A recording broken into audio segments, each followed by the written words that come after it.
Hello and welcome, dear young friends. This is Lit eCity YouTube channel where you can find many videos that are helpful in your preparation for NTA NET English literature. Dear friends, in this series we are going to discuss some key terms related with cultural studies.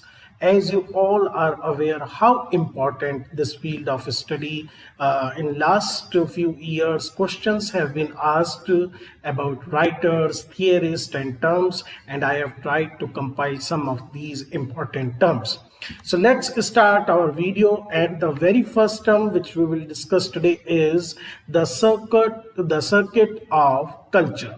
Dear friends, the circuit of culture, this particular concept or term was introduced in 1997 in the book Doing Cultural Studies, the Story of the Sony Walkman. It was edited by sociologist Paul Gay and other scholars, those who were working at Birmingham Center for Contemporary Cultural Studies, or what is in short called CCCS. CCCS is one of the most eminent institute, or we can say the founder institute, where this whole concept of cultural studies developed and become popularized. Okay, what is this circuit of culture?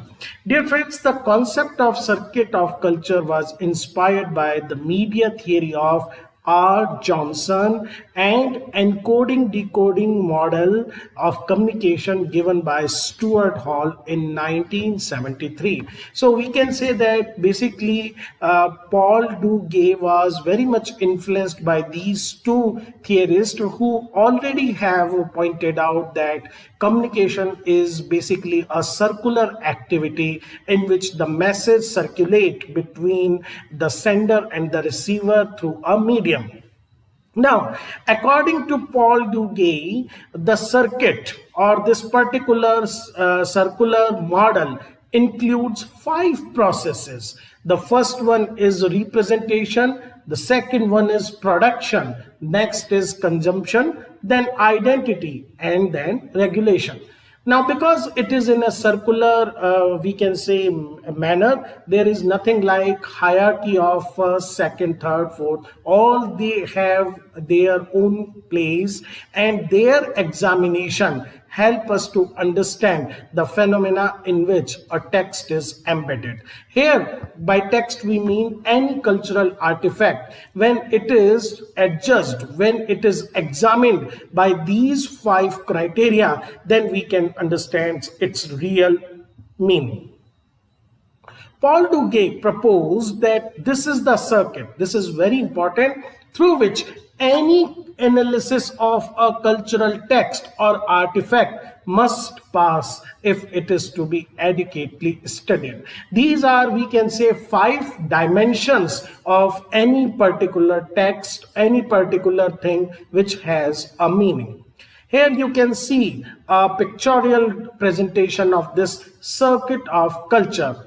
Production and consumption, they are interrelated. Consumption and regulation, representation and regulation, identity and representation. But at the same time, these all are also interconnected. So nothing is, we can say, is separate from each other, or we can say a binary system, or we can say in a linear method. They all are interrelated. They all affect each other.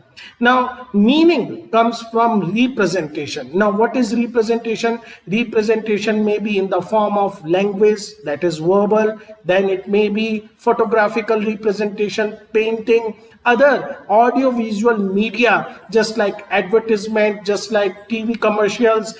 And these particular meaning are generated with the help of signs and symbols to represent or re-represent whatever exists in world in terms of meaningful concept. So this is representation. Then identity, it refers how meaning is constructed, how we reach to the meaning and then internalized, then taken as natural by the individual person or cultural group when they are confronted with a text. Basically, what it means that when a particular individual watches, reads, or basically understands a cultural artifact, whether that individual is able to have an identity similarity to that particular object, then it is common to him or her, or otherwise it is strange to him or her. Production, the next part, refers to the form of an individual's production of their image by activities. For example, industrial complex producing a product, cultural entity producing a doctrine, individual producing their image, that is production of their particular identity, particular image. People, industry, and groups, they strive to have their identity consumed because it is the purpose, it is the main goal of any production that there should be a consumer, that the product should be consumed or read in the manner designed by the production. And the last stage is regulation. Now, what are the rules? What are the laws? What are the guidelines, agreements, and that are formulated, how they are monitored, how particular images are restricted, how other are easily accessible, control, all these things are basically part of regulation, which is mostly under the control of the dominant, we can say, ideology, which is in the hand of government and which is in the hand of the dominant cultural groups. So these are the 5 parts through which a particular cultural artifact revolves and the meaning is generated. Okay, we come to our second key term from cultural studies, and the term is, dear friends, public sphere. Now, what is public sphere? Public sphere, the concept of public sphere has a very long tradition in philosophy and social sciences. We can witness some of its part in even in works of Plato and Aristotle. However, the contemporary meaning of the term is based on the work of German sociologist Jürgen Habermas. Now, Jürgen Habermas, he was very much interested in this particular concept, and as he defined public sphere, that it is the network for communicating information and points of view. The streams of communication are in process, filtered and synthesized. Basically, if we want to simplify it, it means that people gather and they basically transfer information, and opinion and views are formed, filtered and synthesized. A lot of information is basically transferred in this process. That is why it is called public sphere. Now, the interesting thing is that we can see public sphere as a domain of social life where public opinion can be formed. What I was saying, the interesting thing about public sphere is that it is situated between private households where limited individual with limited point of view and resource of information live. That is on the one extreme. The state on the other, which has all the regulated information, all the access to the, we can say, authorized information. But public sphere is between these two extremes. It is a space where citizens can come together, share information, debate, discuss, and make opinions. Now look at this. On one side we have society, private households, or we can say citizens, individual. On the other hand, we have state, totally regulated, what is to be classified, what is to be revealed. And in between these two things, we have public sphere, where public meet and create public opinion. This is what this sphere is, publicness, or we can say public sphere. It is a sphere mediating between state and society, a sphere in which the public as the vehicle of public opinion is formed. Now, the development of mass communication, it's a very important thing, especially after the advent of technology-based social media. The nature of public sphere has been changed. Now, it is no more a physical space. Earlier, even in our villages, there used to be chopal, and in towns and other, there used to be many forms of public debate, common forms. It may be tea clubs, it may be discussion clubs, it may be sabha meetings and other things. But now, with the advent of social media, physical space is basically replaced by a communication structure, the networks, the apps where public can make groups and share information. They can keep in touch through social media. So the sphere is now widened. Earlier, there used to be restriction of physicality. People of one place, they do not always travel to other place to have their opinion expressed. But now, people living in a small city of India, they can have an active conversation, a debate with people, citizens living in other parts of the world too, without any need to travel. Therefore, today's public sphere goes beyond space and includes all channels of communication through which citizens can send and receive information. I hope you get the idea what does basically public sphere means. Now we come to a very important concept, dear friends, related with post-colonial narrative. It is third space. The concept of third space, it is developed by renowned post-colonial cultural critic Homi K. Bhabha. I know very well that you all have read about Homi Bhabha, about his theories, about his concept of hybridity, mimicry, and similarly, in the similar vein, he has also developed this theory of third space.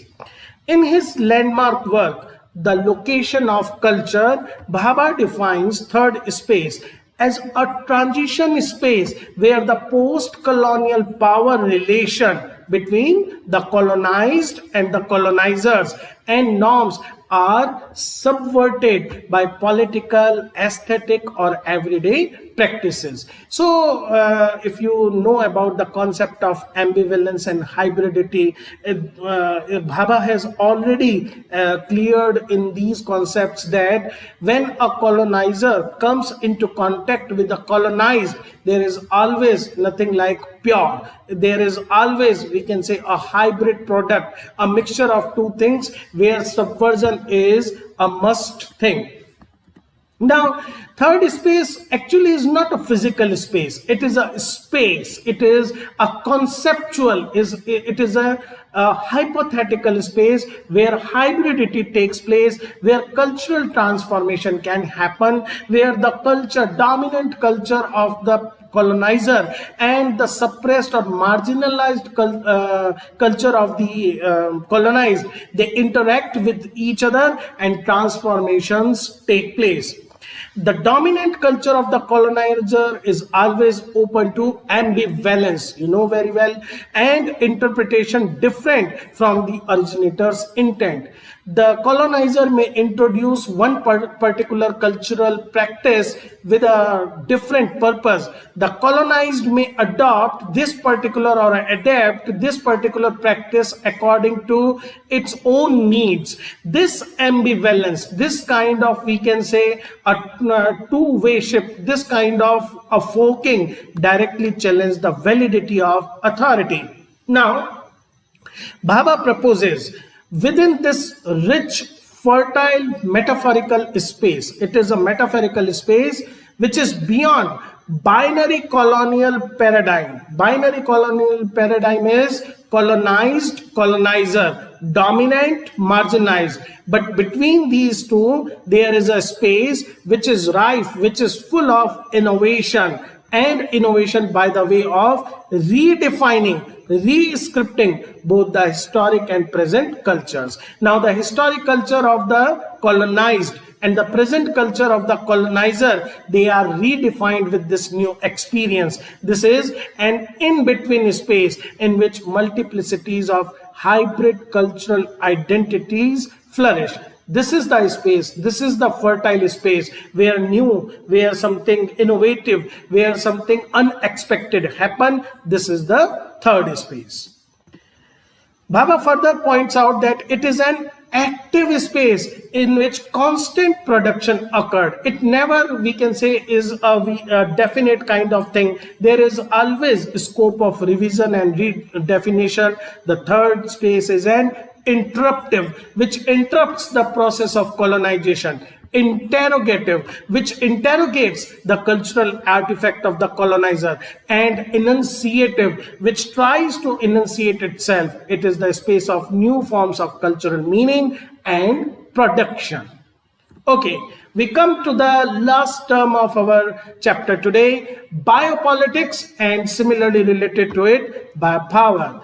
Dear friends, biopolitics or biopower, these concepts are developed by none other than Michel Foucault in his very, very radical, path-breaking work, a work which introduced central canons of postmodernism, history of sexuality, and it is in the first volume, The Will to Knowledge, in which he basically propounded his views regarding biopolitics and biopower. Biopolitics can be understood as a political tactic which takes the administration of life and population as its subject. Though it's very easy to understand, biopolitics. So politics is the tactic and bio means life and population. Now, what we have to pay focus is on, it is the technology of power based on concept of disciplinary power. Actually, always when there is a question of power, there is always question of discipline, because power can only be maintained through the tactics of discipline. Now, discipline is about the control of individual bodies. Biopolitics is about the control of entire population. This is the real difference between two. Disciplinary tactics, they watch, they control the individual bodies, where one can go, where one can sleep, where one cannot go, all these about what one can do and what if these are violated. These all things are related with individual bodies. That is why they are disciplinary power. But biopolitics doesn't think about individual. They think about the entire population, the mass of humanity. Disciplinary power works by controlling bodies one by one, but biopolitics works upon the bodies as a mass, multiplicity of living beings as a population. Because what is the reason behind this popularity of biopolitics? Because modern governments find intervention in the life of the people, they would produce beneficial consequences for the state. For example, there should be a stop at depopulation. There is a stable and growing tax base, a regular supply of manpower for the military. All these things can be achieved if the state, if the governing power has control over their population. So biopower is the term in which biopolitics is put to work in society. What the measures are taken by those in power to control the population as a whole, as a mass, rather than looking at the individuals. It is a shift to a power exercised at the level of mass, from individual to the level of mass, and it is no longer directed on the human beings as body, but on the human beings as species. In other words, it is a shift from anatomopolitics, politics of the body, politics of the individual, and that act on individual bodies, to the biopolitics, a politics and power that can act on entire population with the aim of controlling life and forms of life. Okay, dear friends, that's all for today. I hope you enjoyed this lecture. I hope I was able to make you understand these key terms of cultural studies. We will soon meet each other very soon. Keep supporting, keep preparing, and get your goal. Thank you, friends.